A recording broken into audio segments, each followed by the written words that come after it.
топастар. Сендер 11-ші жассыңдар ғой. Мына арттарына еріп кеткен балдарға ере түсіңдер. Ертең көрген істейді оны балдар. Бұдан былай төбелесетін болсаңдар, мектептен құртам. Түсінікті ма? Еркежан, саған көмек көрсететін супермен қажет емес па? Қажет етсе табетін. Қазір жаңа келе жатыр еді. Ой, кеп қойыппын ба?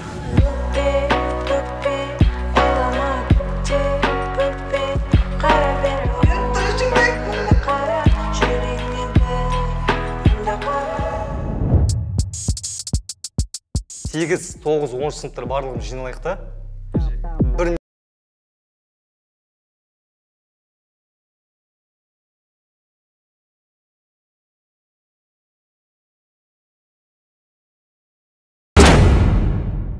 Екі класс болып жүрді не? Бір 15-ін дейін алмай қалдыңдар ма не? Былтыр біз осы өмірлерге темір өткіз болсын тауып беретін едік қой. Сол сендерден кейін ауылда темір қалмай қойды ғой, брат. Талғат дәу болмай, вообще удар жоқ қой. Деп қойды.